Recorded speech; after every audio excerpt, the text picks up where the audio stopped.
Hello friends, welcome to the channel. ఈ వీడియోలో group 1 తెలంగాణలో 1:100కి ఎంతవరకు పాసిబిలిటీ ఉంది? తెలంగాణ చీఫ్ మినిస్టర్ రేవంత్ రెడ్డి గారు చెప్తున్నట్లు 1:50 బదులు 1:100 ఇస్తే అది ఎంతవరకు కోర్టు నుంచి ధిక్కారం ఎదురయ్యే అవకాశం ఉంది అనేది క్రితంసారి రద్దయిన లేదా క్యాన్సిల్ చేయబడిన నోటిఫికేషన్లు కూడా మనం ఒకసారి ఎగ్జాంపుల్స్ తీసుకొని ఈ పర్టికులర్ నోటిఫికేషన్లో కూడా అటువంటి సందర్భాలు ఏమైనా ఎదురవుతాయా అనేది కూడా మనం ఒకసారి చెక్ చేసుకొని ఫైనల్గా ఈ 1:100కి ఎంతవరకు ప్రాక్టికల్గా పాసిబిలిటీ ఉంది, దీంట్లో ప్రాక్టికల్గా ఛాలెంజెస్ ఏమైనా ఉన్నాయా అనేది కూడా నేను ఈ వీడియోలో ఎక్స్ప్లెయిన్ చేస్తాను. సో ముందుగా Telangana state public service commission group 1 notification అనేది కేసీఆర్ గారు ఉన్నప్పుడు వచ్చింది. 2022 అక్టోబర్లో కండక్ట్ చేసిన ఎగ్జాము పేపర్ లీకేజీ కారణాల వల్ల అప్పుడు జనార్దన్ రెడ్డి గారు చైర్మన్గా ఉన్నటువంటి Telangana state public service commission స్వతహాగా తనకు తానే ఈ ప్రిలిమ్స్ ఎగ్జామ్ని రద్దు చేయడం జరిగింది. ఆ తర్వాత మరలా జనార్దన్ రెడ్డి గారి హయాంలోనే టీఎస్పీఎస్సీ మరోసారి 2023లో ప్రిలిమ్స్ పరీక్షని నిర్వహించడం జరిగింది. ఈసారి అభ్యర్థులు కొన్ని కారణాల వల్ల తెలంగాణ హైకోర్టును ఆశ్రయించడం, అభ్యర్థుల వాదనలను హైకోర్టు సింగిల్ జడ్జి గారు ఏకీభవించడంతో పరీక్ష అనేది రద్దయింది. మరలా ఎగ్జామ్ పెట్టాలి అనుకునే లోపలనే, దానికంటే ముందుగా వాళ్ళు సుప్రీంకోర్టు కూడా వెళ్ళాలనుకున్నారు. ఆ తర్వాత ఎన్నికలు రావడం, ప్రభుత్వాలు మారడం, ఆ తర్వాత కొత్తగా ఏర్పడినటువంటి రేవంత్ రెడ్డి గారి సారథ్యంలో కాంగ్రెస్ పార్టీ, మహేందర్ రెడ్డి గారు చైర్మన్ అయిన తర్వాత ఎగ్జామ్ని నిర్వహించడం జరిగింది జూన్ 9వ తారీఖున. వీరు నోటిఫికేషన్లో పేర్కొన్నట్లుగానే 1:50 అనేది 1:100 పేర్కొన్న విధంగానే వీళ్ళు మెయిన్స్కి ఎంపిక చేశారు. దాంతో విద్యార్థుల నుంచి 1:100 డిమాండ్ మొదలైంది. ఈ 1:100 డిమాండ్ మొదలవడం కారణం ఏంటంటే వీళ్ళు క్వశ్చన్ పేపర్ కొంచెం టఫ్గా రావడం, దాంతోపాటు ఇంతకుముందు 2 సార్లు క్వాలిఫై అయినా కూడా ఈసారి క్వాలిఫై కాలేకపోవడం, దాంతోపాటు పక్కనే ఉన్న ఆంధ్రప్రదేశ్ రాష్ట్రంలో గ్రూప్ 2కి 1:100 ఇవ్వటం అనేది వీళ్ళ యొక్క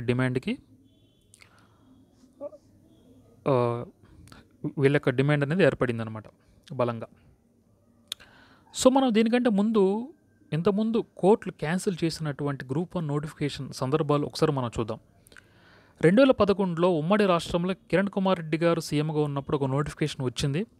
ఆ నోటిఫికేషన్ ప్రిలిమ్స్లో కొన్ని మిస్టేక్స్ ఉన్నప్పటికీ కూడా నాటి పబ్లిక్ సర్వీస్ కమిషన్ వాటిని ఏమో పట్టించుకోకుండా అభ్యర్థుల్ని రిజల్ట్ డిక్లేర్ చేసి మెయిన్స్కి ఎంపిక చేయడం, దాంతోపాటు ఇంటర్వ్యూ వరకు కూడా వాళ్ళు వెళ్ళడం.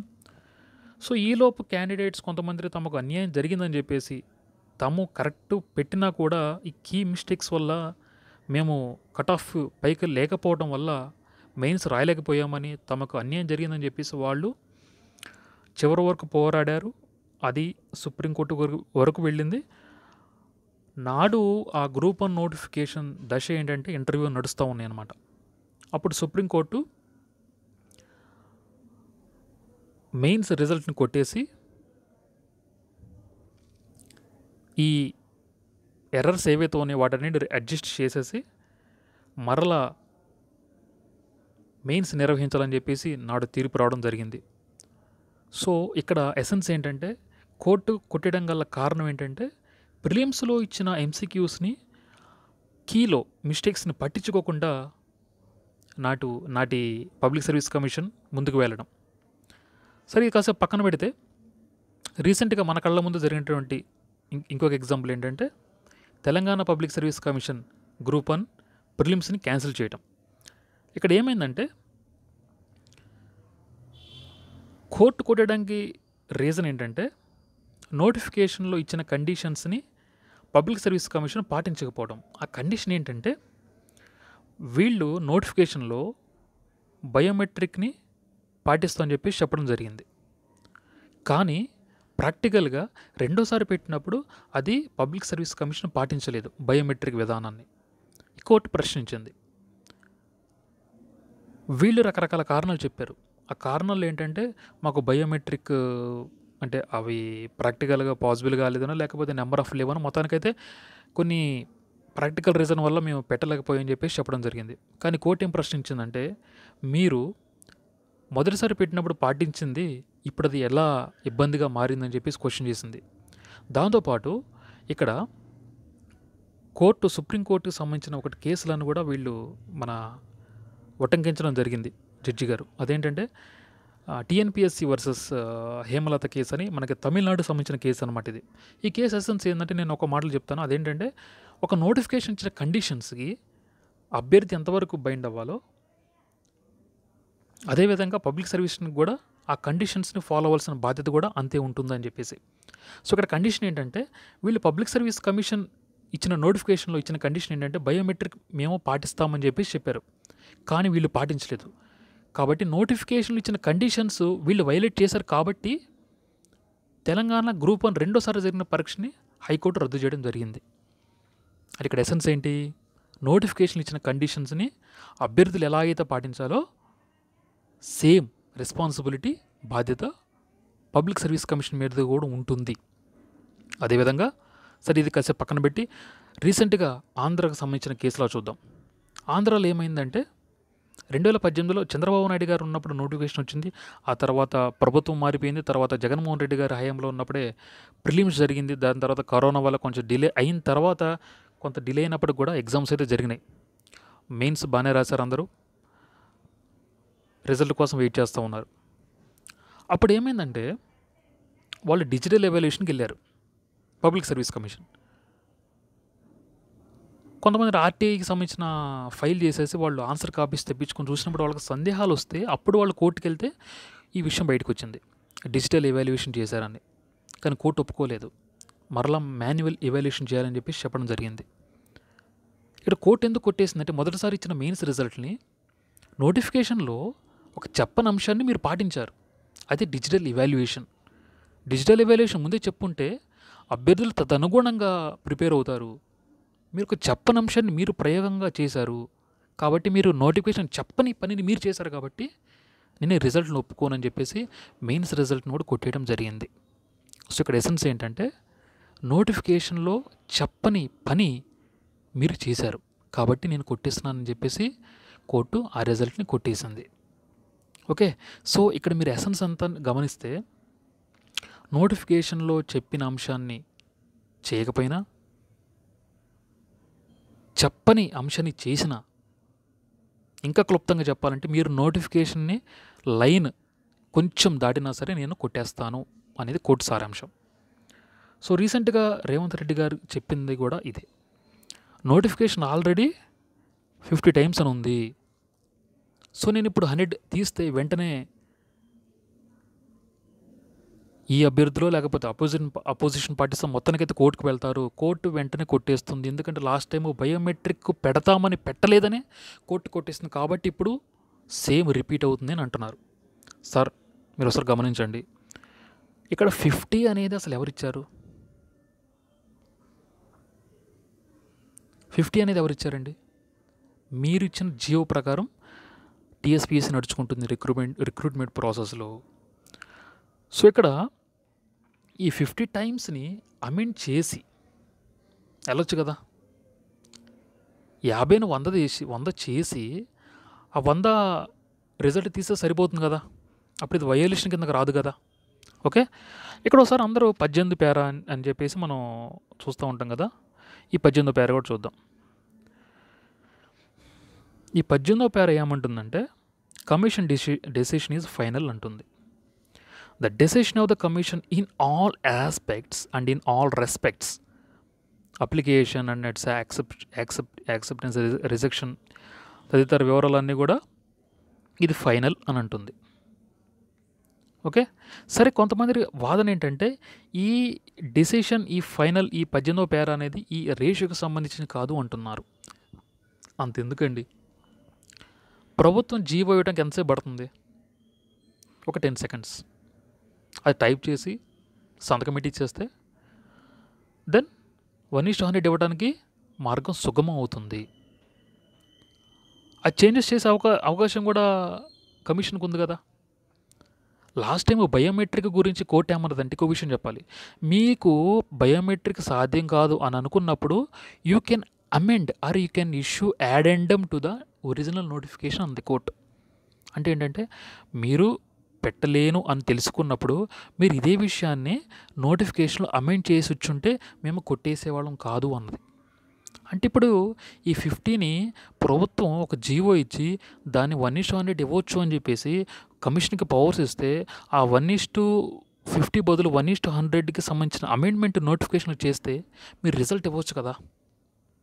సో ఫ్రెండ్స్, తెలంగాణ నుంచి ఎవరైతే ఉన్నారో ఖచ్చితంగా there is a possibility for 1:100. మీరు వెనక్కి తగ్గొద్దు. ఓకే, కానీ ప్రభుత్వం ఎందుకు వెనకాడుతుంది అంటే నేను ఒక రీజన్ చెప్తాను చూడండి. 1:50 తీసినప్పుడే దాదాపు 37,000 మందికి పైగా అభ్యర్థులు సెలెక్ట్ అయ్యారు మెయిన్స్కి. 1:100 తీస్తే దాదాపు ఇది 75,000 నుంచి 80,000 మందికి అభ్యర్థులు ఎంపిక అయ్యే అవకాశం ఉంది. ఎందుకు అంటే బికాజ్ ఆఫ్ సిమిలర్ మార్క్స్ వచ్చినప్పుడు వెళ్తారు కాబట్టి. మరి ఒక 75,000 మంది క్యాండిడేట్స్ ప్లస్ మీకు దాదాపు 6 పేపర్లు ఉన్నాయి. 6 × 75 దాదాపు 4,50,000 పైగా పేపర్లు అనేవి ఎవాల్యుయేషన్లు చేయాల్సి ఉంటుంది. కానీ ఒక గ్రౌండ్ రియాలిటీ ఏంటంటే ఇంతమంది క్యాండిడేట్స్ మెయిన్స్కి వెళ్ళినప్పుడు క్వాలిటీ ఆఫ్ ఎవాల్యుయేషన్ పడిపోతుంది. ఓకేనా.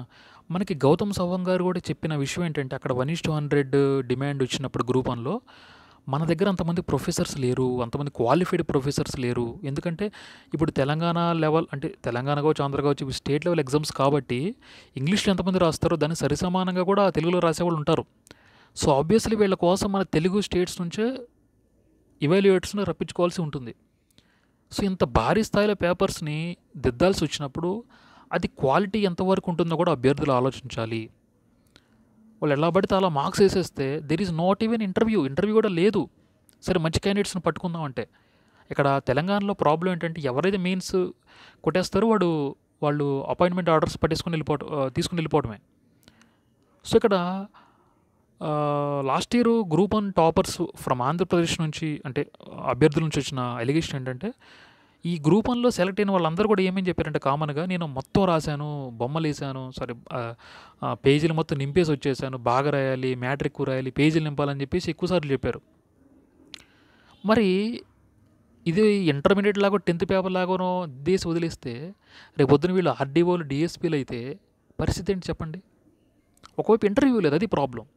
తర్వాత ఎంత హ్యూజ్ నెంబర్ ఆఫ్ క్యాండిడేట్స్ మెయిన్స్కి వెళ్ళినప్పుడు ఎవాల్యుయేషన్ క్వాలిటీ పడిపోతుంది. అప్పుడు నిజంగా అసలు న్యాయం జరగాల్సిన అభ్యర్థులు న్యాయం జరగదు. ఎవడో మంచి హ్యాండ్ రైటింగ్, మంచి అట్రాక్టివ్ రాసే విధానంగా మంచి కంటెంట్ నింపిన వాళ్ళకి మార్క్స్ వస్తే వాళ్ళకి జాబులు వస్తాయి. ఓకే, సో ఇది ఒక ప్రాబ్లం ఉంది. దాంతోపాటు ఒకవేళ కోర్టుకి వెళితే ఖచ్చితంగా కోర్టుకి వెళ్తుంది అనుకోండి, కోర్టుకి వెళితే మరి అప్పుడు ఏమవుతుంది, some XYZ person versus TGPSC అవుతుంది. టీజీపీఎస్సీ ఎవరండి? ప్రభుత్వం అంటే రేవంత్ రెడ్డి గారు. వీళ్ళ స్టాండ్ ఏంటి? 1:50, 1:100 అయితే అది కోర్టు కొట్టేస్తుంది అని చెప్పేసి. ఇప్పుడు ఈ టీజీపీఎస్సీ తరపున వాదన అనేది చాలా బలంగా చేయకపోతే వీగిపోద్ది. ఓకే, ఇంకోటి ఏంటంటే నేను ఇంతకుముందు ఆల్రెడీ వీడియో చేశాను, అది యూపీఎస్సీ వర్సెస్ గౌరవ్ ద్వివేది అని. దాని మీద కొంతమంది క్రిటిసైజ్ చేశారు నన్ను, అది దీనికి సంబంధం ఏంటి అని. కానీ కోర్ట్ స్టాండ్ ఈజ్ క్లియర్. ఇంతమంది బదులు ఎంతమంది సెలెక్ట్ అయితే ఓవరాల్ రిక్రూట్మెంట్ ప్రాసెస్ క్వాలిటీ దెబ్బతింటుంది అని చెప్పేసి. సో మరి అది దాని అప్లికబిలిటీ అనేది అల్టిమేట్లీ వీళ్ళు కోర్టుకి వెళ్తే టీజీపీఎస్సీ తరపున అడ్వకేట్స్ ఎంత బాగా దాన్ని జడ్జి గారి ముందు ప్రజెంట్ చేయగలుగుతారు అనేది question mark. Okay, so friends, ఫైనల్గా నేను చెప్పేది ఏంటంటే ఈ విషయంలో మాత్రం 1:100 పాసిబిలిటీకి 1:100కి పాసిబిలిటీకి 100% ఛాన్స్ ఉంది. మీరు అసలు తగ్గొద్దు. ఓకే, సో దీనికి సంబంధించి ఇంకేమన్నా అడిషనల్ ఇన్ఫర్మేషన్ కావచ్చు, ఇంకేదైనా చేయాలనుకుంటే నేను చేస్తాను. ఓకే. సో అది ఫ్రెండ్స్, వీడియో లైక్ చేయండి, షేర్ చేయండి. Thank you so much.